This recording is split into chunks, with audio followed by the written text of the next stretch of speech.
अज़्मेज़माना की यह दास्तां उस दौर की तहजीब, उस दौर की फ़िक्र और उस दौर की तहजीब के बुनियादी इमारतों का परिचय कराती है, जब इस्लाम की रोशनी ने दुनिया के बहुत बड़े हिस्से को अपनी रोशनी से रोशन किया।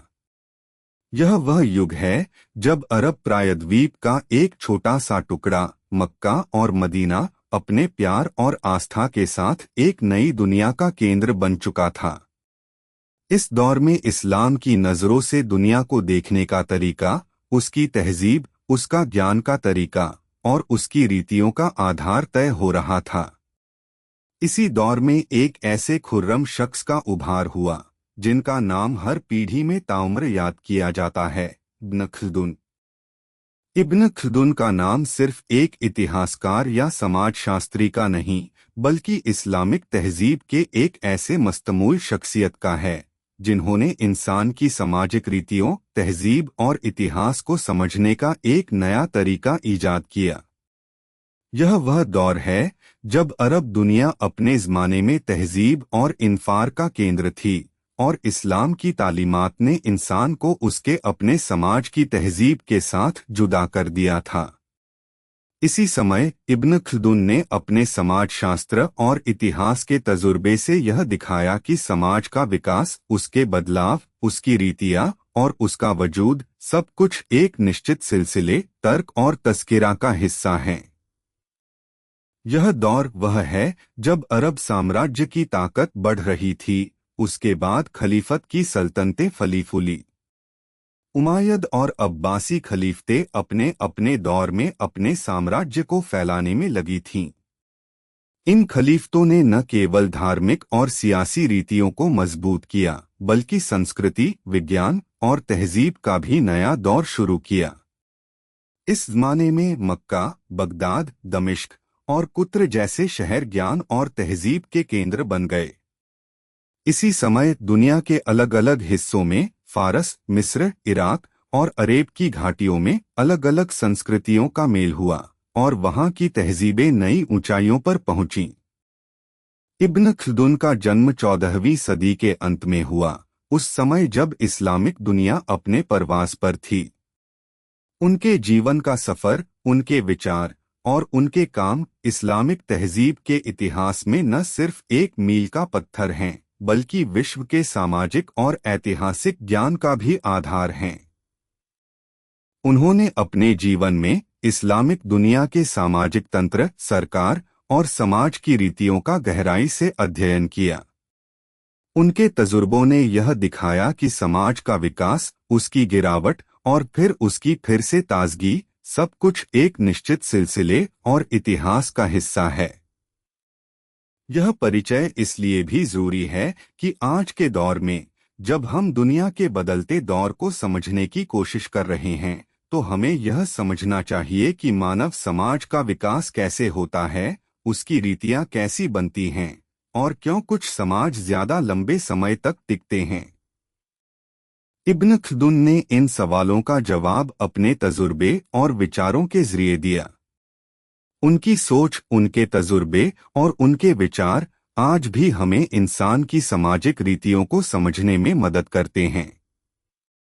इस डॉक्यूमेंट्री में आप इब्न खल्दुन के जीवन, उनके विचारों और उनके काम का विस्तार से अध्ययन करेंगे। आप जानेंगे कि कैसे उन्होंने समाज और इतिहास का नया दृष्टिकोण प्रस्तुत किया और क्यों उन्हें सामाजिक विज्ञान का पिता कहा जाता है। आप यह भी समझेंगे कि उनकी सोच आज के विश्व में भी क्यों अहमियत रखती है और कैसे उनका काम हमें मानवता के विकास और तहजीब के सफर को समझने का रास्ता दिखाता है। यह यात्रा आपको एक ऐसी दुनिया में ले जाएगी जहां इंसान की रीतियों का मिजाज, उसकी तहजीब और उसकी रीतियां हर दौर में एक नए रूप में सामने आती हैं। और इस सब के बीच इब्न खल्दुन का नाम चमक रहा है, एक ऐसी शख्सियत के तौर पर जिसकी रूहानी और तार्किक सोच ने इतिहास को नई दिशा दी। 27 1332 14 1377 14 इब्न खल्दुन का जन्म 2 सयाबान 734 हिजरी यानी 1334 ईस्वी में ट्यून्स के पास एक छोटे से गांव में हुआ था। उस वक्त का ट्यून्स, जो अब के उत्तरी अफ्रीका में मोरक्को के रियासत का हिस्सा है, मुस्लिम दुनिया का एक समृद्ध और शिक्षाप्रद शहर था। उनके वंश का ताल्लुक एक ज्ञानी और ज़हीन खानदान से था, जिसने इल्म और तहजीब को अपना जीवन बना लिया था। उनके पिता का नाम इस्माइल था, जो खलीफाए राशिदा के दौर के एक मशहूर औलिया और फ़कीर थे। उनके पिता अपने समय के इलीमदार और सूफी फ़कीर थे, जिनका दिल सादगी और दिलेरी से भरा हुआ था। इब्न खल्दून की शुरुआती उम्र ही से ही उनके अंदर तहजीब और इल्म का जज्बा था। उनके घर का माहौल इल्मी और रूहानी था। उनके वालिद ने उन्हें कुरान करीम, हदीस, फारसी, अरबी और तफसीर का तालीम दिया। उस दौर में उस इलाके में इल्म की खोज और पढ़ाई का बड़ा माहौल था। ट्यून्स के मशहूर मौलाना और उलेमा से उन्होंने शाही, फ़िक़्ह और तफसीर का इल्म हासिल किया। उनके घर में ही वो छोटी छोटी मौसमी क़िरातें और मज़ाहिर थीं, जिनसे उनका शौक़ और जज्बा बढ़ता गया। उनके वालिद का मकसद था कि उनका बेटा सिर्फ तालीम हासिल करे ही नहीं, बल्कि अपने अंदर एक जज्बा और फिक्र भी पैदा करे।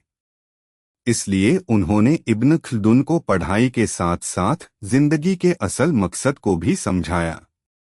उस वक्त का माहौल भी ऐसा था कि इस्लामी इल्म, हकीकत और तहजीब का जज्बा हर तबके में था। मक्का और मदीना की हकीकतें, खलीफते राशिदा की तारीखें और इस्लाम की तहजीब का असर हर शख्स पर था। इब्न खल्दून का पढ़ाई का दौर केवल घर तक ही सीमित न रहा। उन्होंने अपने इल्म को और आगे बढ़ाने के लिए उस दौर के मशहूर मुअल्लिम और उलेमा से तालीम हासिल की। उनके शिक्षक मक्का, मदीना और अगरीब इलाकों से आए हुए थे। उन उलेमा का ताल्लुक उस दौर के इस्लामी दारुल इल्म से था, जहां से वो लोग कुरान, हदीस, फ़िक़्ह, तफसीर और अरबी भाषा का इल्म देते थे। उनके पढ़ाई के साथ साथ उनके अंदर एक गहरी जिज्बा और जज्बा पैदा हुआ। उस वक्त का माहौल ऐसा था कि इल्म और तहजीब की रोशनी पहले से ज्यादा तेज हो रही थी। उनके घर में और बाहर हर जगह यही माहौल था कि इमामों, फ़कीरों और मौलानाओं की बातें, उनके संवाद और उनके जिक्र से उनके अंदर एक नई सोच और समझने की चाह पैदा हुई। इब्न खल्दून ने अपने इल्म को और सुदृढ़ बनाने के लिए उस दौर के मशहूर मकामों का दौरा किया। उन्होंने कुरान और हदीस का अध्ययन करने के साथ साथ फारसी और अरबी भाषाओं में भी महारत हासिल की। उन दिनों उस इलाके में एक खास बात यह थी कि इल्म का खजाना बहुतायत में था और हर वक्त नए नए तफासीर और किताबें मिलती थीं। इन किताबों और तज़किरों ने उनके अंदर तहजीब और इल्म का बुनियादी ढांचा खड़ा कर दिया। उनकी पढ़ाई का दौर केवल तफसीर और फ़िक़्ह तक ही सीमित न रहा, बल्कि उन्होंने इतिहास, अजमाइल और समाजशास्त्र की भी शुरुआत की। अपने इल्म को बढ़ाने के लिए उन्होंने मशहूर मौलानाओं और इल्मी हस्तियों से संवाद किया। इनमें से कुछ नामशुमार उलेमा ने उन्हें अपने अनुभव और इल्म का खजाना दिया। उनके हर कदम पर उनके अंदर अपने समाज, अपने लोगों और अपनी तहजीब को बेहतर समझने का जज्बा जागता रहा। उनका तालीम का दौर उस वक्त की तारीखी और इल्मी परंपराओं का नतीजा था, जिसने उन्हें आगे चलकर एक महान सोच का मालिक बनाया। इसी तालीम के सिलसिले में उन्होंने अपने इल्म को और भी व्यापक बनाने के लिए अध्ययन और तज़किरा किया। धीरे धीरे उन्होंने अपने इल्म और तहजीब का बेहतरीन मिश्रण बनाया, जो आगे चलकर उनके विचारों में झलकने लगा। उनका तालीम का सफ़र बस एक पढ़ाई का दौर न था, बल्कि एक मिशन था। उनका मकसद अपने अंदर के इल्म को न सिर्फ हासिल करना था, बल्कि उसे समाज और तहजीब की बेहतरी के लिए इस्तेमाल करना भी था। उस दौर का माहौल उनके अपने खानदान का साथ और उनके शिक्षकों का मार्गदर्शन सब मिलकर उनके अंदर एक ऐसी इख्तियार और तहजीब का बीज बो गए जिसने उन्हें आगे चलकर इतिहास में एक मशहूर और बेहतरीन सोच का शख्स बना दिया। 14वीं सदी का उत्तर अफ्रीका यानी उत्तरी अफ्रीका का इलाका उस समय एकदम जटिल और उलझा हुआ दौर था।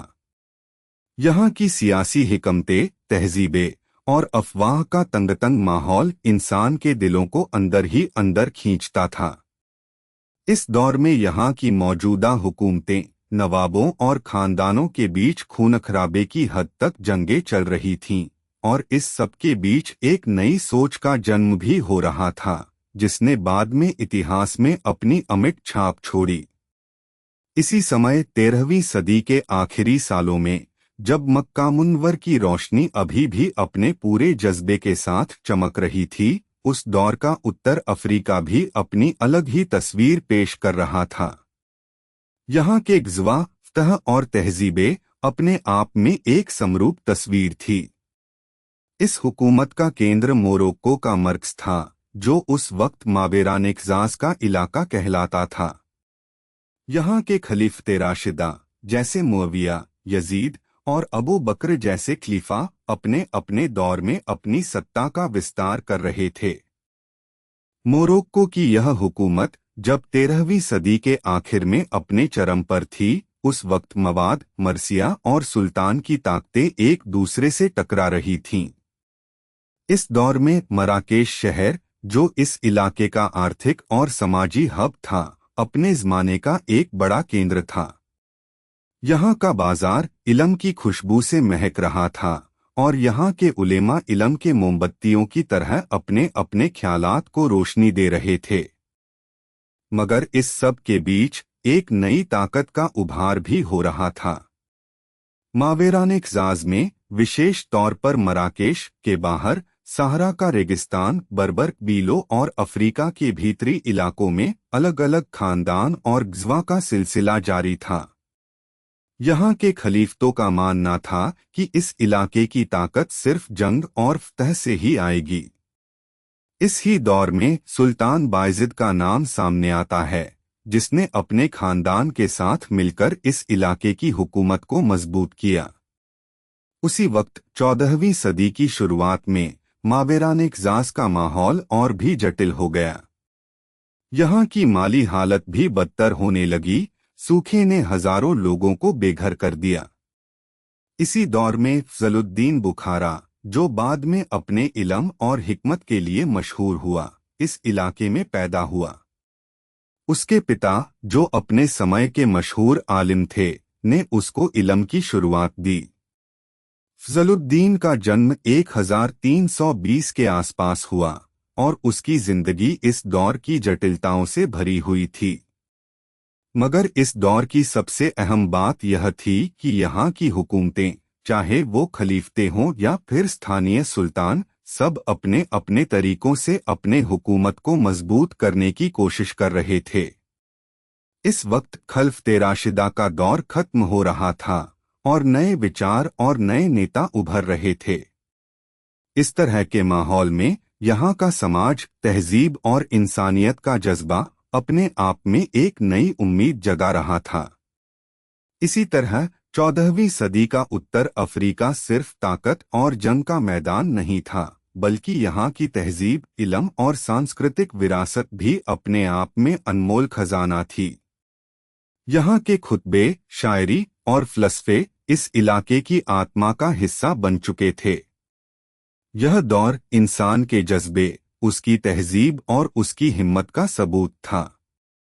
यहाँ की मिट्टी में उस वक्त की हुकूमतें, खानदान और समाज की हर कहानी इतिहास के सुनहरे पन्नों पर दर्ज हो रही थी।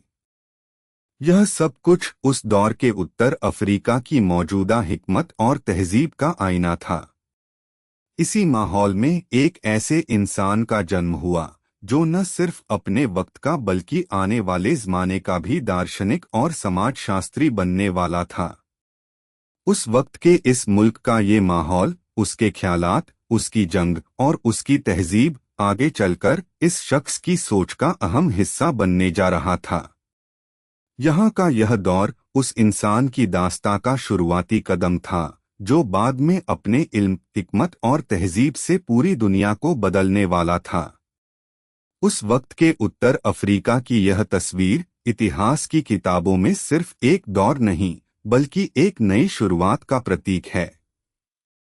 और इसी माहौल में उस महान सोच का बीज पड़ा जो बाद में इतिहास में इब्न खल्दुन के नाम से अमर हो गया।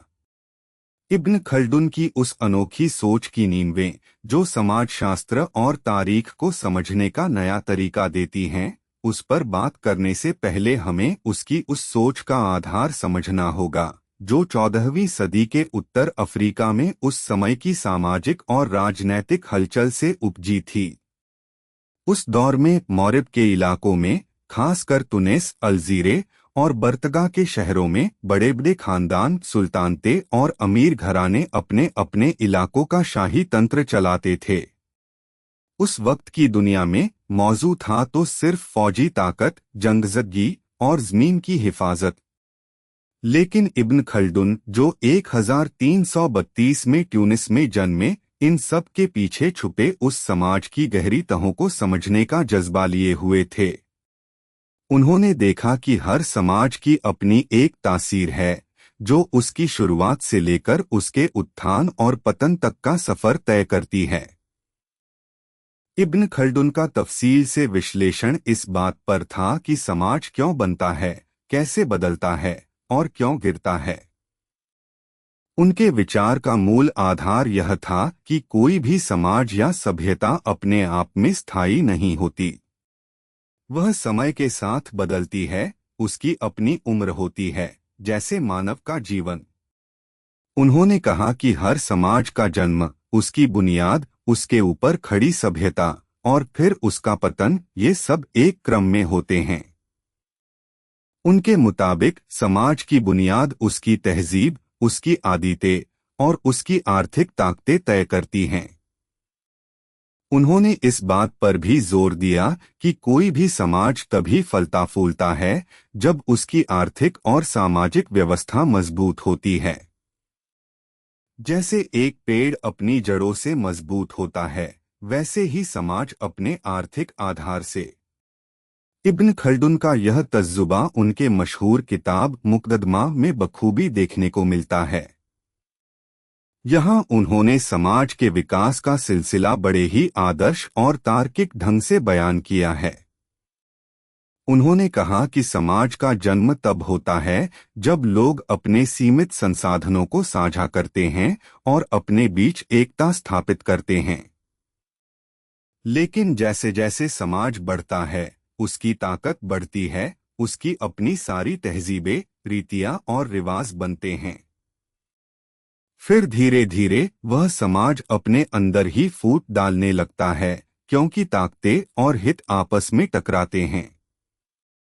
इस पूरे विकास में उन्होंने एक महत्वपूर्ण सिद्धांत दिया, जिसे उन्होंने सामाजिक गिरावट का चक्र कहा।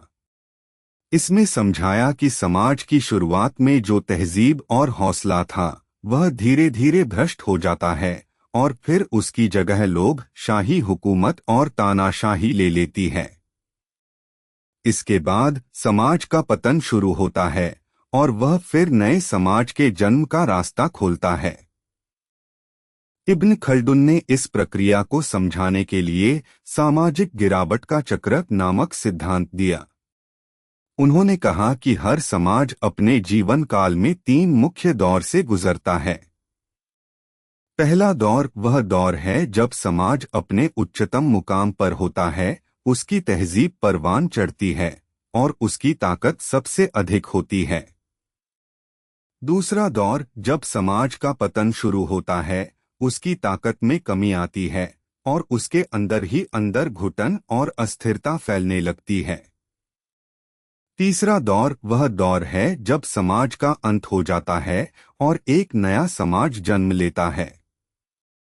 यह चक्र चलता रहता है, जैसे एक जीवन चक्र। इस तहज़ीब ने समाजशास्त्र को एक नया दिशा दी और यह साबित किया कि समाज का विकास स्वाभाविक है और उसके अपने नियम हैं। इब्न खल्दुन की यह सोच जो उन्होंने 14वीं सदी में पेश की, आज भी समाजशास्त्र की बुनियाद मानी जाती है। उन्होंने समझाया कि समाज की ताकत उसकी आर्थिक ताकत, उसकी तहजीब और उसकी नेतृत्व व्यवस्था पर टिकी है। उनका यह विचार कि समाज का इतिहास किसी विराट फसाने या नसीब का खेल नहीं, बल्कि उसकी अपनी किस्मत है, जो उसके अपने कर्म और संस्कार तय करते हैं, इसने इतिहास और समाज के अध्ययन को नई दिशा दी। उन्होंने कहा कि समाज को समझने के लिए हमें उसके अंदर झांकना चाहिए, उसकी तहजीब का अध्ययन करना चाहिए और उसकी आर्थिक ताकत को परखना चाहिए। इसीलिए उन्होंने समाज को एक जीवित, चलती फिरती किताब माना, जिसे समझना हर उस शख्स के लिए जरूरी है जो समाज की गहराइयों में जाना चाहता है। इब्न खल्दुन का यह तज्जुब इस बात का संकेत है कि समाजशास्त्र सिर्फ कोई शाब्दिक अध्ययन नहीं, बल्कि एक जीवंत प्रक्रिया है जो हर वक्त अपने नए रूप में प्रकट होती है। उनकी ये बातें, उनके विचार और उनका दृष्टिकोण आज भी हमें समाज की जटिलताओं को समझने का रास्ता दिखाते हैं और हमें यह भी सिखाते हैं कि किसी भी सभ्यता का असली पता उसकी शुरुआत से नहीं, बल्कि उसके अंत की दिशा में है। और यही उनकी सबसे बड़ी विरासत है, जो उन्हें समाजशास्त्र का पिता बनाती है। इब्न खल्दुन ने अपने अद्भुत तफसीलात और गहरे तर्कों के जरिए समाज की रूह को समझने का एक नया नजरिया पेश किया, जो आज भी इंसानियत की तहजीब और समाजी तंत्र का बुनियादी आधार है। उन्हीं में से एक अहम ख्याल है असाबिया, यानी कि सामाजिक एकजुटता और भाईचारे का वह जज्बा जो किसी भी कौम या समाज को एक साथ बांधे रखता है। इस ख्याल की अहमियत उस वक्त और भी बढ़ जाती है जब हम देखते हैं कि कैसे यह असाबिया समाज की ताकत बनती है और फिर किस तरह से अपने ही बोझ तले टूट जाती है। इब्न खल्दुन का तर्क है कि हर समाज की बुनियाद उसकी असाबिया पर होती है, यानी जब किसी कौम या तंजीम में भाईचारा, साझा मकसद और एक जैसी तहजीब होती है, तो वह समाज मजबूत और स्थिर बनता है। यह सामाजिक जज्बा खास तौर पर जब वह नई तख्तोताज या नई खलीफत के दौर में होता है, तो उसकी ताकत आसमान पर होती है। जैसे कि अरब के उस दौर में, जब मक्का और मदीना के कबीलों के बीच एकजुटता का जज्बा था, जिसने उन्हें बाहरी खतरों से बचाया और उन्हें एक ताकतवर फरमान बनाकर खड़ा कर दिया। लेकिन इब्न खल्दुन का कहना है कि यह असाबिया, चाहे कितनी भी ताकतवर क्यों न हो, अंतिम तौर पर अपनी ही कमजोरी को जन्म देती है। जैसे कि एक मखलूक जब अपने ही शौक और स्वार्थ में डूब जाता है, तो उसका जज्बा ढहने लगता है। वह मौका परस्त अपनी ही ताकत का इस्तेमाल अपने ही खिलाफ करने लगता है। जब नई खलीफत या नई ताकतें आती हैं, तो पुरानी असाबियाह की जड़ें कमजोर होने लगती हैं। फिर वह समाज जो कभी अपने लोगों को एकजुट करता था, अंततः अपने ही बंधनों में जकड़कर टूटने लगता है। जैसे कि उस दौर में जब उमय्यी खिलाफत का दौर शुरू हुआ, तो अरब प्रदेश में असाबियाह की ताकत का इस्तेमाल उस वक्त अपने चरम पर था।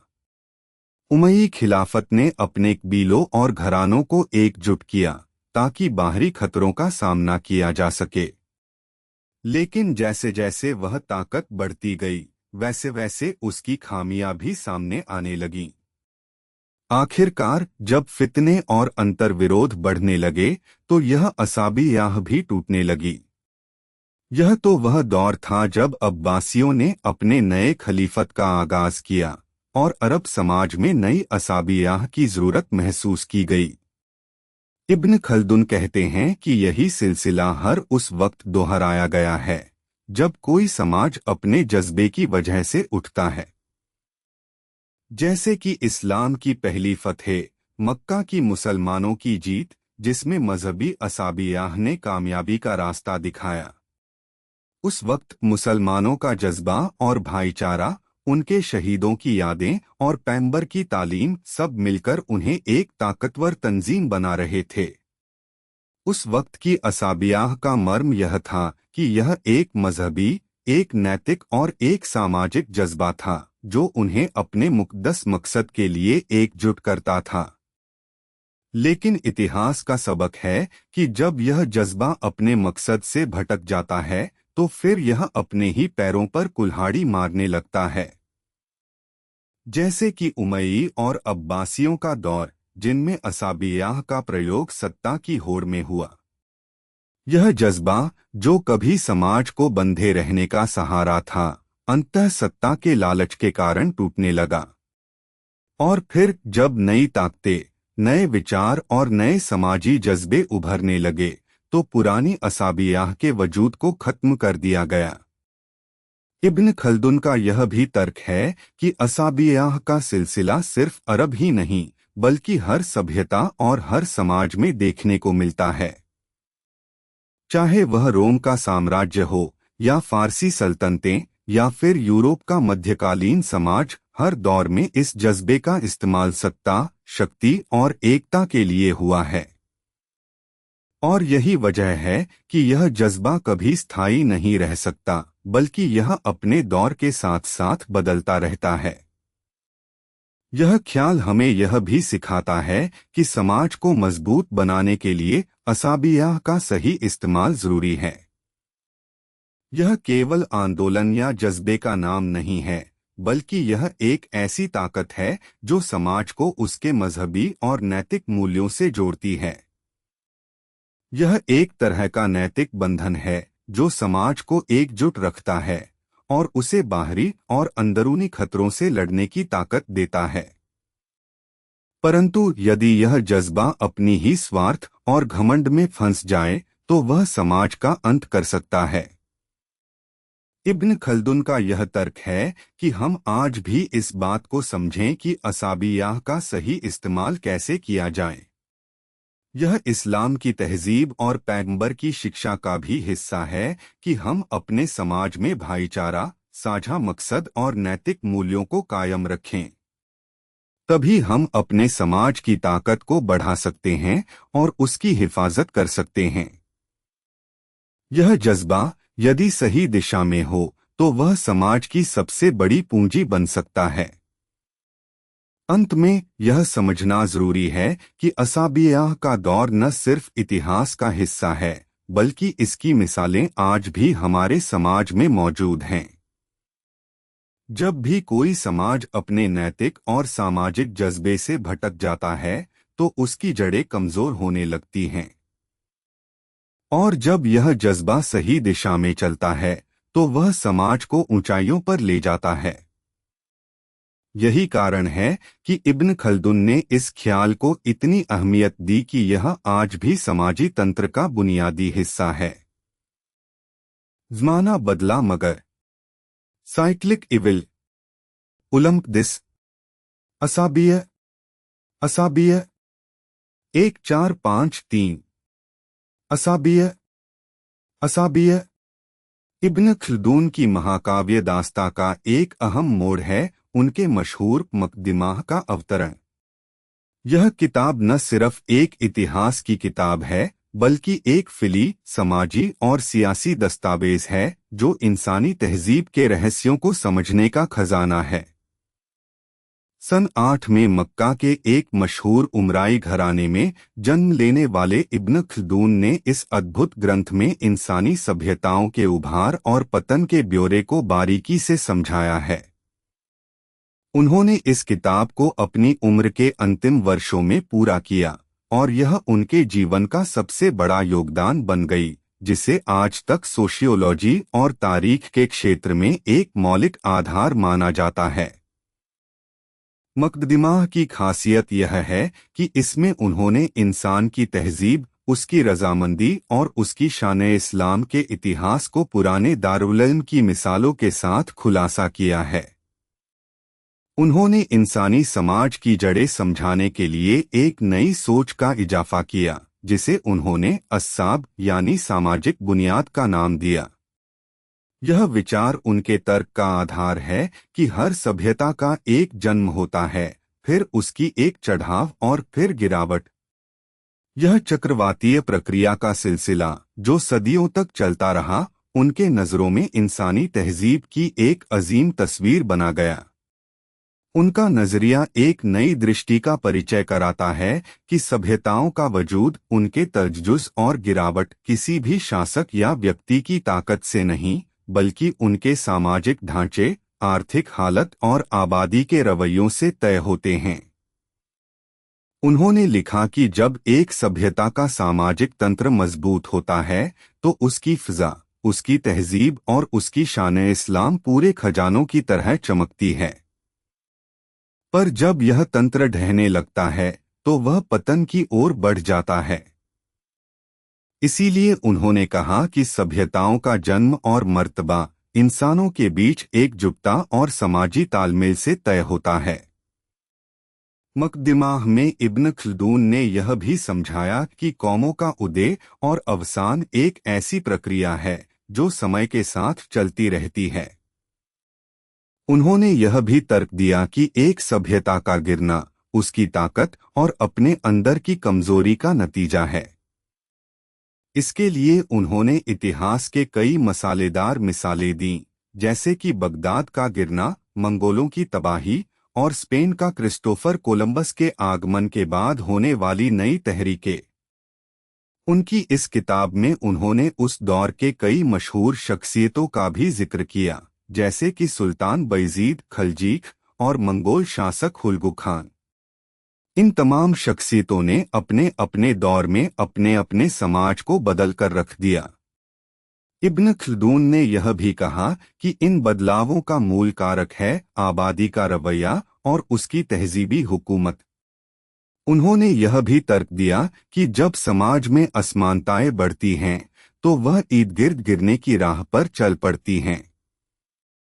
मुकद्दिमाह की एक और ख़ास बात यह है कि इसमें उन्होंने इंसानियत की रजामंदी, उसके तजजुज़ और उसकी तहजीब को समझाने के लिए एक ऐसी नई फ्रेमवर्क पेश की जो आज भी सोशियोलॉजी के लिए एक मील का पत्थर है।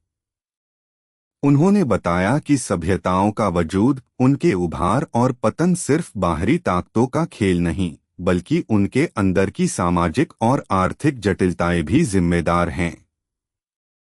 इब्न खल्दून का यह ग्रंथ पहेली बुझाने वाला वह दिया है जिसने इंसान की तहजीब और समाजी तंत्र को समझने की नई राह दिखाई। उन्होंने अपनी एहसासात के साथ यह भी इशारा किया कि इंसान अपनी तहजीब की रक्षा तभी कर सकता है जब वह अपने सामाजिक तंत्र और उसके अंदर की बुनियादी कमजोरियों को समझे। यह किताब न सिर्फ मुसलमानों के लिए बल्कि हर उस इंसान के लिए जो मानव समाज के रहस्यों को समझना चाहता है, एक अमूल्य खजाना है। उनकी यह रचनाकारी, जिसने इंसानों के इतिहास, समाज और तहजीब के बुनियादी पहलुओं को समझाने का तरीका बदला, आज भी इंसानियत को सोचने पर मजबूर कर देती है। यह मुकद्दिमाह का वह हिस्सा है जिसने इंसान को उसकी तहजीब की जड़ों तक पहुंचाया और यह साबित किया कि इंसानी सभ्यताएं भी एक जीवित, गतिशील और परिवर्तनशील प्रक्रिया हैं, जो अपने अंदर की ताकत और कमजोरी से तय होती हैं। इसीलिए इब्न खल्दून का यह ग्रंथ न सिर्फ एक किताब नहीं, बल्कि इंसानियत के इतिहास का एक ऐतिहासिक दस्तावेज है जो सदियों से इंसान को इंसान बनाए रखने का काम कर रहा है। इब्न खल्दून की शान-ए-इल्म और उनके तजुर्बे का असर आज की समाजी तबसर और इख्तिलाफ़े आम को समझने में एक नई रोशनी डालता है। उनके उस इंकिशाफ ने, जो उन्होंने अपने मशहूर मुकद्दिमा में किया, दुनिया को यह दिखाया कि समाज का रहस्य क्या है और इंसानियत की तहजीब का सफर कैसे मुकद्दर का हिस्सा बनता है। आज हम उस असर की बात करेंगे जो इब्न खल्दून ने आधुनिक सामाजिक साइंस और तहजीब-ओ-तज़किया के मैदान में छोड़ा है। इब्न खल्दून का यह तजुर्बा और नजरिया आज़ादी से पहले ही 14वीं सदी के इस्लामिक दुनिया में एक नई विचारधारा का बीज था। उनके हिसाब से समाज कोई संयोग नहीं बल्कि एक तंत्र है जो अपने बूते पर चलता है। उन्होंने उस दौर में यह दिखाया कि समाज की तरक्की और गिरावट का सिलसिला किस तरह चलता है। उनके इस तजुर्बे की बुनियाद उनके मशहूर मुकदमा में मौजूद है, जिसमें उन्होंने इस बात पर जोर दिया कि समाज की सफर में खालिस दार्शनिक विचार से नहीं बल्कि तजुर्बे और मुआयने से समझा जाना चाहिए। इब्न खल्दुन ने अपनी किताब में यह भी कहा कि समाज की तरक्की का मामला इस्लामिक दुनिया में फिर से जागरूकता का मसला है। उनके हिसाब से जब कोई समाज अपने तिजारत, औद्योगिक तरक्की और तहजीब में तरक्की करता है तो उसकी ताकत बढ़ती है, पर जब यह ताकत कमजोर पड़ती है तो समाज भी गिरावट की तरफ बढ़ता है। इस तजुर्बे का सबसे बड़ा पहलू यह है कि उन्होंने इसे एक साइंटिफिक तजुर्बा बना दिया, जिससे यह साबित हुआ कि समाज का इतिहास और उसकी तरक्की कोई रंध्र या जादू नहीं बल्कि तजुर्बे और तहजीब का नतीजा है। इब्न खल्दुन का यह नजरिया आज के सामाजिक विज्ञान के लिए एक बुनियादी आधार है। उन्होंने समाज के बदलावों को समझने का एक नया तरीका दिया। उनके मुताबिक समाज की दुनिया में आदम खिलक और मौसम ज़माना दोनों का अहम रोल है। यहाँ तक कि उन्होंने यह भी कहा कि आबादी की संख्या, आर्थिक ताकत और तहजीब की गर्मी या ठंडक सब कुछ समाज के हुसूल और गिरावट का कारण बनती है। इस तरह उन्होंने समाज की तरक्की को एक साइंटिफिक और तजुर्बे से भरे तंत्र के तौर पर पेश किया, और इसीलिए इब्न खल्दुन का यह तजुर्बा आज़ादी से पहले ही, जब यूरोप में भी इस्लामिक सोच की अहमियत को समझा जा रहा था, एक नई रोशनी का जरिया बना। उनके विचार ने यूरोपीय समाजशास्त्रियों को भी बहुत प्रभावित किया। जैसे कि जर्मनी के मशहूर समाजशास्त्री मार्क्स वेबर ने अपने तजुर्बों में इब्न खल्दुन के तजुर्बे से प्रेरणा ली। वेबर ने अपने मशहूर सिद्धांत में कहा कि समाज का विकास, उसकी आर्थिक ताकत, उसकी धार्मिक सोच और सामाजिक संगठन सब मिलकर उस समाज की तरक्की या गिरावट तय करते हैं। और यह सब इब्न खल्दुन की विचारधारा की झलक है, जिसने समाज के विकास को एक साइंटिफिक और तजुर्बे पर आधारित तंत्र बनाया। इब्न खल्दुन का यह तजुर्बा और उनका यह नजरिया सिर्फ इंटेलेक्चुअल नहीं बल्कि अमली भी है। उनके विचार आज के ग्लोबलाइजेशन के दौर में बहुत अहमियत रखते हैं। जब दुनिया एक विशाल तहजीब तज़किया का मैदान बन गई है, तो हमें यह समझना चाहिए कि समाज के बदलाव का अफसाना सिर्फ तर्क और दलील का नहीं बल्कि एक तजुर्बे का भी है, जिसे इब्न खल्दुन ने अपनी किताबों में बड़े ही तफसील से समझाया है। उनके इस नजरिए ने इस बात को भी जामा कर लिया कि समाज में बदलाव सिर्फ बाहरी ताकतों से नहीं बल्कि अंदरूनी ताकतों जैसे कि तहजीब, इमामत और तज़किया से भी जुड़ा है। इब्न खल्दुन की यह सोच आज़ादी से पहले ही आधुनिक सामाजिक विज्ञान का एक अहम हिस्सा बन चुकी है। उनके तजुर्बे का असर इस तरह है कि आज की दुनिया में भी जब कोई समाज अपनी तरक्की या गिरावट का मामला समझना चाहता है तो उसकी नजरें उसी की तरफ जाती हैं। उनके विचार आज़ादी से पहले ही इस बात का सबूत हैं कि समाज का इतिहास और उसका तजुर्बा कोई जादू नहीं बल्कि एक साइंटिफिक प्रक्रिया है, जिसमें तहजीब की ताकत और इंसानी तजुर्बे की अहम भूमिका है। आखिरकार इब्न खल्दुन का यह तजुर्बा और उनका यह नजरिया आज भी इंसानियत के लिए एक मशवरा है। यह हमें सिखाता है कि समाज का विकास सिर्फ एक मंजिल नहीं बल्कि एक तजुर्बा है, जिसे समझना और उसकी तहजीब को बढ़ाना हमारे अपने हाथ में है। यह उनके उस मशहूर तजुर्बे का नतीजा है कि आज हम समाज के हर कदम का हिसाब किताब कर सकते हैं और यह समझ सकते हैं कि इंसानियत का सफर किस तरह का है और किस तरह आगे बढ़ सकता है। इब्न खल्दून के इस तजुर्बे ने हमारे सोचने का अंदाज बदला है ताकि हम अपने समाज को और बेहतर बना सकें और उसकी तरक्की की राह आसान कर सकें।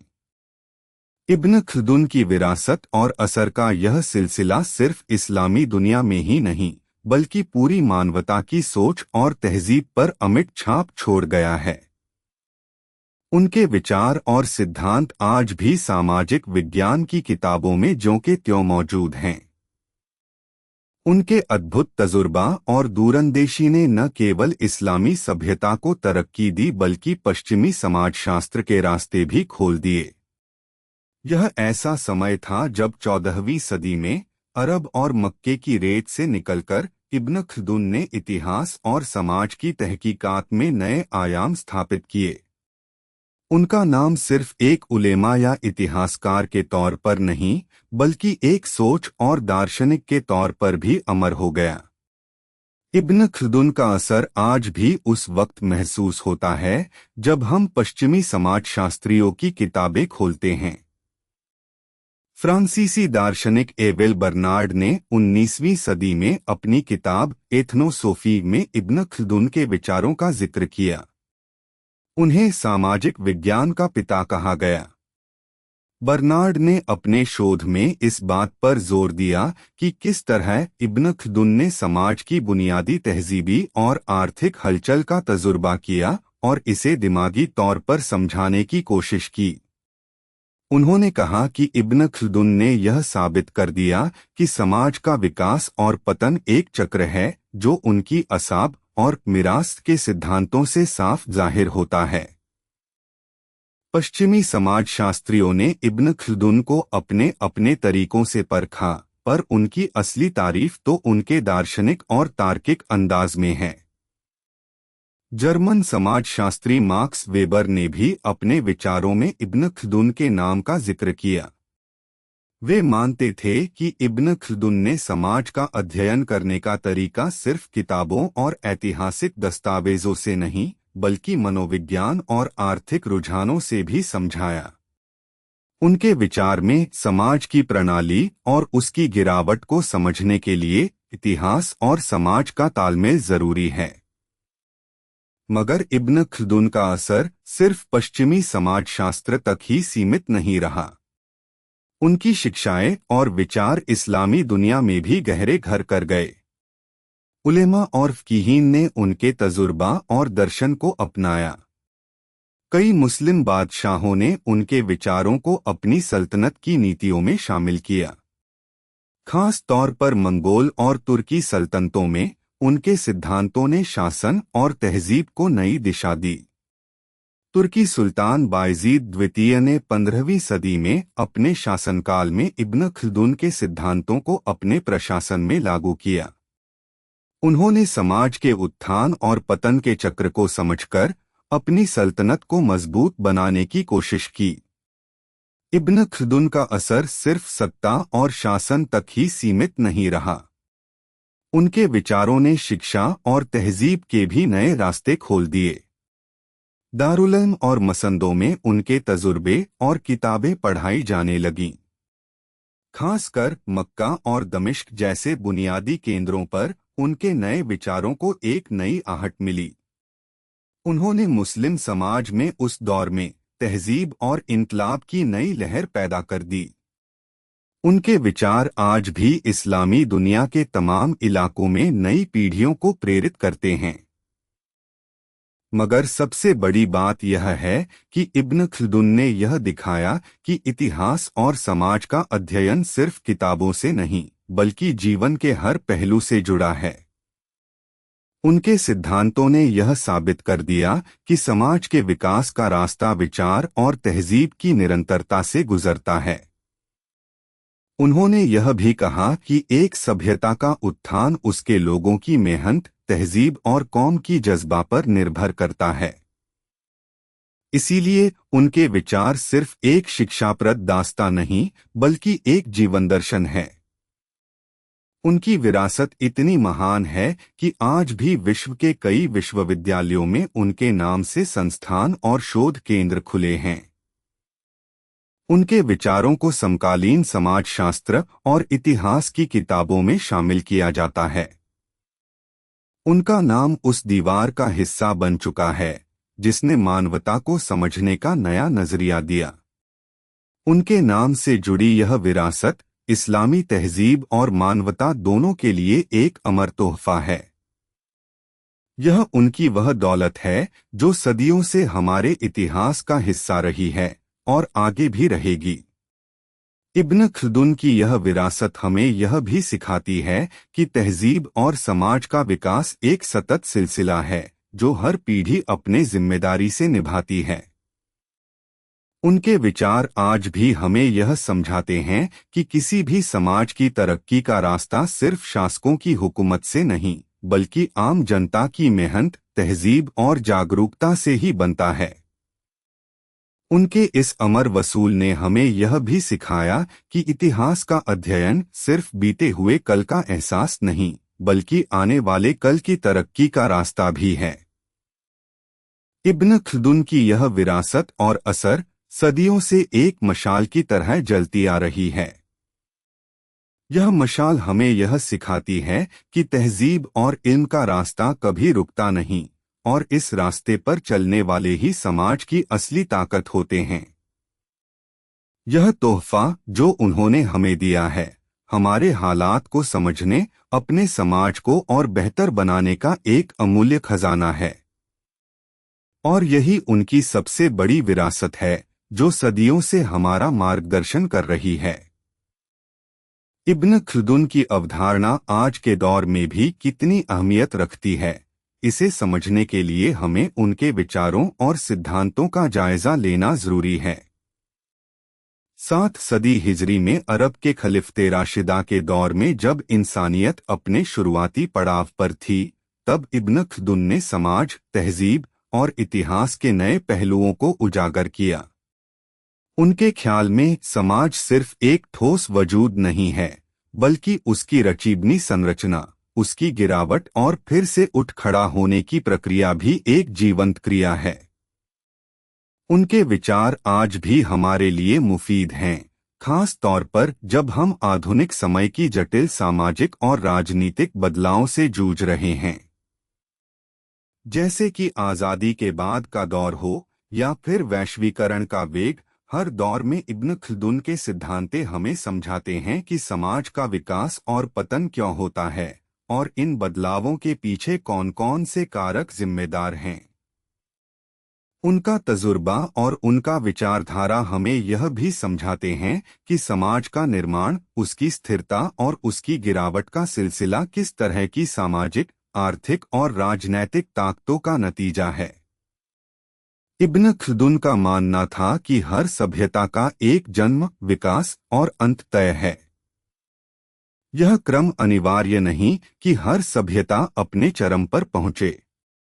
कई बार वजीफा, जज्बा और तहजीब की शुरुआत तो जबरदस्त होती है, लेकिन वक्त के साथ साथ जब सामाजिक और आर्थिक असमानताएं बढ़ने लगती हैं, तो वह सभ्यता अपनी जड़ें खोने लगती है।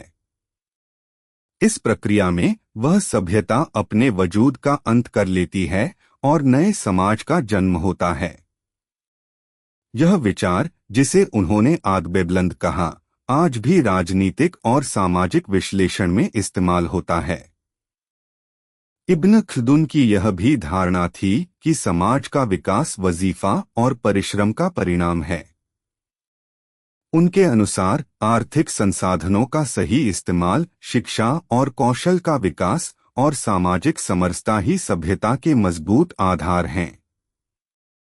उन्होंने यह भी कहा कि जब ये तत्व कमजोर होने लगते हैं तो सामाजिक और आर्थिक ढांचा ढहने लगता है। यह समझना आज हमारे लिए बड़ी अहमियत रखता है, जब हम देख रहे हैं कि किस तरह आर्थिक असमानताएं, भ्रष्टाचार और राजनीतिक तानाशाही हमारी सभ्यताओं को नुकसान पहुंचा रहे हैं।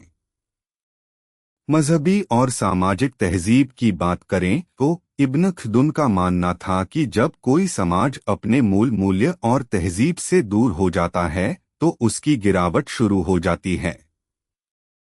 उन्होंने यह भी कहा कि ताकतवर और स्थायी समाज वही है जो अपने मूल तहजीब और नैतिक मूल्यों को कायम रख सके। इसीलिए उन्हें अक्सर एक सामाजिक वैज्ञानिक के रूप में देखा जाता है जो इतिहास और समाज को संपूर्णता में समझने की कोशिश करते हैं। आधुनिक समय में जब सामाजिक वैज्ञानिक, अर्थशास्त्री और राजनेता तजुर्बा और विश्लेषण के नए तरीकों की तलाश कर रहे हैं, तब इब्न खल्दुन का नाम फिर से उभर कर आता है। उनके सिद्धांतों को आधुनिक अर्थशास्त्र में भी इस्तेमाल किया जाने लगा है, जैसे कि सामाजिक संधि, सामाजिक बदलाव और राजनीतिक स्थिरता के विश्लेषण में। उनके विचार हमें यह भी समझाते हैं कि किस तरह समाज के भीतर मौजूद असमानताएं और शक्ति के असंतुलन समय के साथ साथ पूरे वजूद को खतरे में डाल सकते हैं। आज के दौर में जब हम दुनिया भर में राजनीतिक बदलाव, आर्थिक संकट और सामाजिक टूटन का सामना कर रहे हैं, तो इब्न खल्दुन का विचारधारा हमें यह समझाने में मदद करता है कि इन बदलावों के पीछे कौन कौन से तत्व जिम्मेदार हैं। उनके सिद्धांत हमें यह भी सिखाते हैं कि कैसे मजबूत, न्यायसंगत और टिकाऊ समाज का निर्माण किया जा सकता है। यह विचारधारा हमें यह भी याद दिलाती है कि एक सभ्यता का अंत तभी होता है जब उसकी नैतिक और सामाजिक जरूरतें उपेक्षित हो जाती हैं और सत्ता का दुरुपयोग बढ़ने लगता है। इब्न खल्दुन की यह शिक्षाएं आज भी विश्व की बहुसंख्या सरकारों और समाजशास्त्रियों के लिए एक नसीहत हैं। उनका तजुर्बा हमें यह भी सिखाता है कि समाज की नब्ज को पहचाना जाए, उसकी जरूरतों को समझा जाए और उसके आधारभूत ढांचे को मजबूत किया जाए। तभी हम ऐसी दुनिया बना सकते हैं जहां न सिर्फ इंसानियत का कल्याण हो बल्कि सभ्यता की रफ्तार भी कायम रहे। तो यह है इब्न खल्दुन का उसूल, जो आज भी हमारे लिए एक पथप्रदर्शक स्रोत है कि समाज और तहजीब का विकास, उसकी गिरावट और फिर से उठ खड़ा होना, सब कुछ इंसानी कोशिशों, सामाजिक बदलावों और नैतिक मूल्यों का परिणाम है। उनका तजुर्बा हमें यह भी सिखाता है कि इतिहास सिर्फ घटनाओं का सिलसिला नहीं है, बल्कि एक जीवंत प्रक्रिया है जो निरंतर चलती रहती है और इसमें हर किसी का योगदान होता है। यही वह रास्ता है जो हमें अपने वर्तमान को समझने और बेहतर भविष्य की दिशा में कदम बढ़ाने की प्रेरणा देता है। इब्न खल्दुन की दास्तां सिर्फ एक ऐतिहासिक शख्सियत की नहीं, बल्कि इंसानियत की सोच, तहजीब और फिक्र की एक अमर विरासत है। उन्होंने उस मौके पर, जब समाज और तारीख को लेकर कोई संगठित सोच मौजूद नहीं थी, एक नई सोच का बीज बोया। उनकी किताब मुकदमे ने समाजशास्त्र और तारीख की तहजीब को नई दिशा दी। उन्होंने समाज को इकसामों में बांटा, उसकी रफ्तार को समझाया और उसके ढांचे का नक्शा पेश किया। उनका मानना था कि समाज की हिकमत उसकी तब्दीलियों में छुपी है और इन बदलावों का सही मुलाहिजा ही इंसानियत की तरक्की का रास्ता खोलता है। अजीब बात यह है कि इब्न खल्दुन ने अपने दौर में ही उस जज्बे को जगा दिया कि इंसानियत का इतिहास एक जीवंत सिलसिला है जो अपने आप में इकसाम और तब्दीलियों का बायस है। उनका यह तजुर्बा आज भी हमारे लिए एक रहनुमाई है।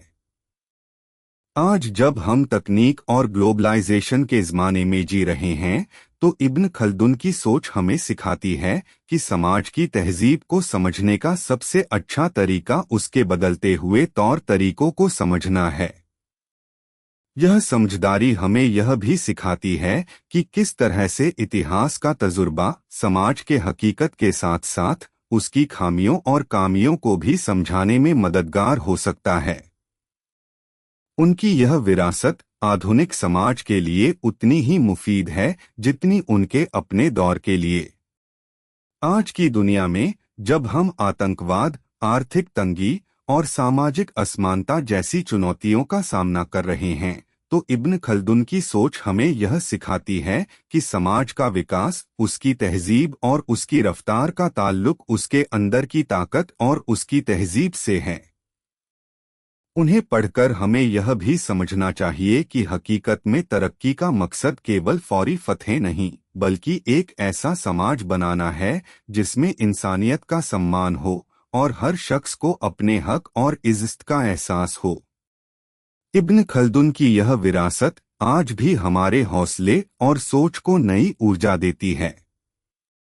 यह हमें याद दिलाती है कि इंसान का मकसद सिर्फ जिंदगी बिताना नहीं, बल्कि उसकी तरक्की, उसकी तहजीब और उसकी इंसानियत को अमर बनाए रखना है।